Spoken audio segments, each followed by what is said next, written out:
Hello लोगोफोर खुलुमबाय नोंथांमोनखौ channel गासैखौ फिन खेबसेबाव बे समाव गिबियावनो बरायना लाग्रोनाय जाबाय लोगोफोर दा गुड निउज लानानै फैदों नोंथांमोननि गेजेरावहाय मोननैसो आपडेट्स जागोन दिनैनि बे भिडिअआवहाय दा मुख्यमंत्री महिला उद्यमित्व अभियान सेल्फ हेल्प ग्रुप आइजोफोरनि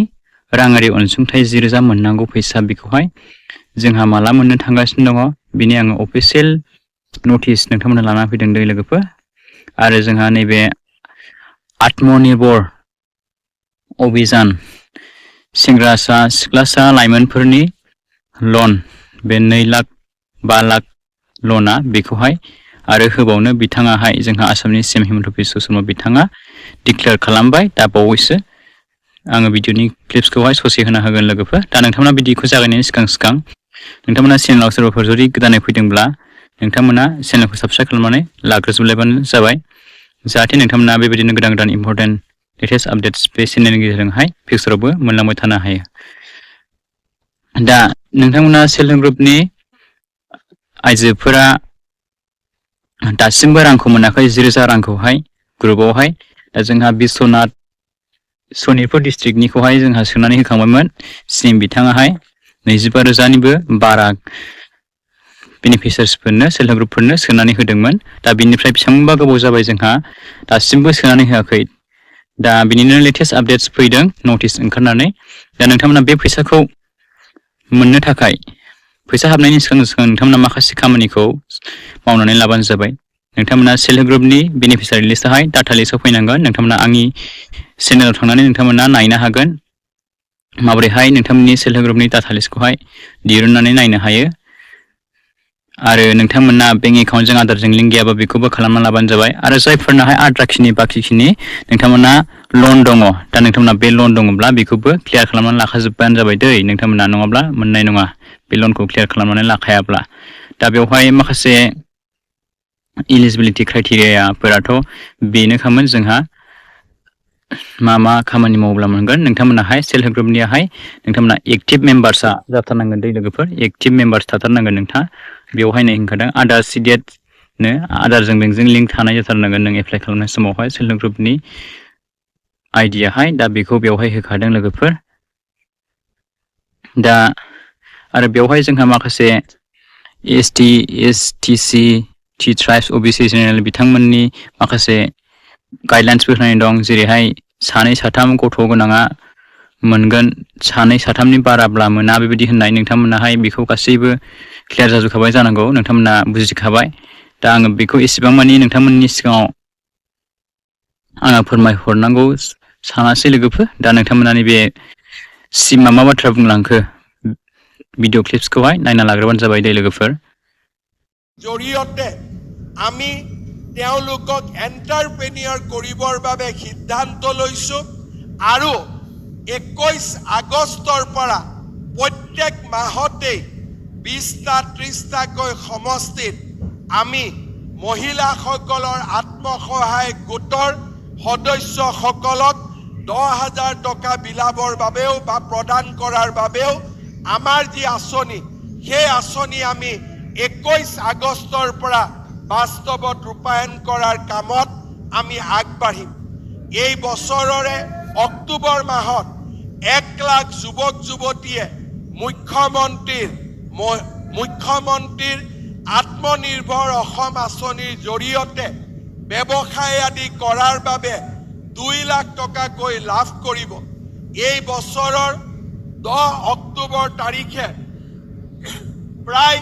60,000 যুৱক যুৱতীয়ে सरकारी साकरि लाभ करिब दायो नोंथांमोना खोनाखाबाय सिमनि खुगाजों बुंनाय बाथ्राखौहाय दा सिमा बे भिडिअ क्लिप्सनि गेजेरजों मा फोरमायलांखो नोंथांमोना खोनाखाबाय नङा होमबा लोगोफोर दा बेवहाय बुंदों बिथाङाहाय नैबे आगस्ट मासनि 21 तारिखनिफ्राय नोंथांमोननि सेल्फ हेल्प ग्रुपनि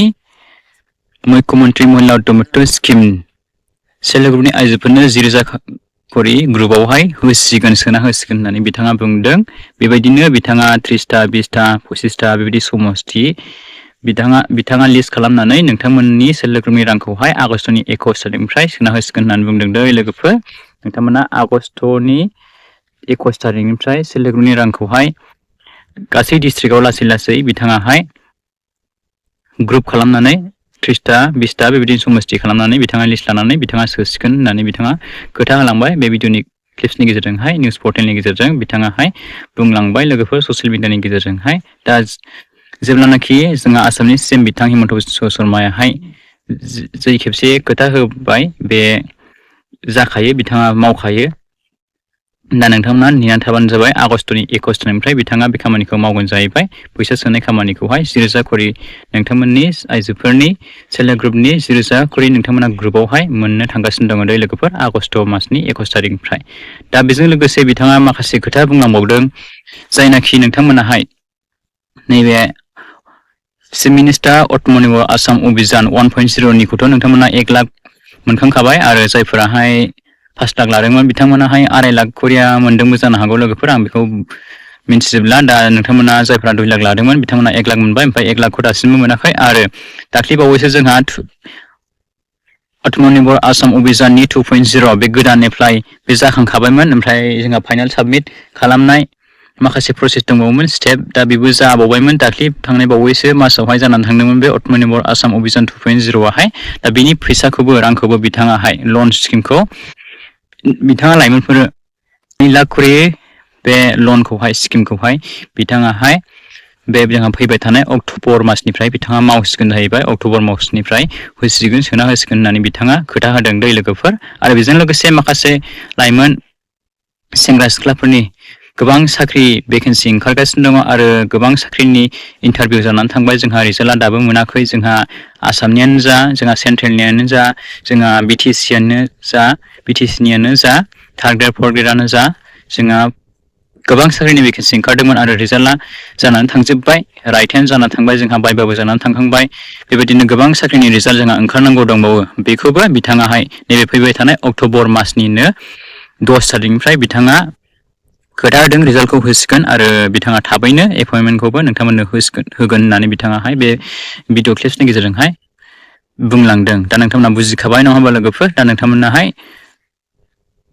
बे भिडिअखौ गासै लोगोफोरनो शेयार खालामना होलायबानो जाबाय हाजासे जाहाथे बयबो मिन्थियो रावबो डाउट गैयालासे क्लियार जायो बे भिडिअनि गेजेरजोंहाय नोंथांमोना हाजासे लोगोफोरनो बे भिडिअखौ शेयार खालामनानै होलायबानो जाबाय दै लोगोफोर दा बेनोमोन लोगोफोर नोंथांनि थाखाय आं लेटेस्ट आपडेट्स बेखौनो लाना फैनाय जाबाय दिनै स' बिदिब्ला नोंथांमोना चेनेलखौहाय गासिबो सोरबाफोर फैसनदोंब्ला नायसनदोंब्ला साबस्क्राइब खालामनानै लाग्रोजोबलायबानो जाबाय लोगोफोर thank you for watching see you and bye bye and take care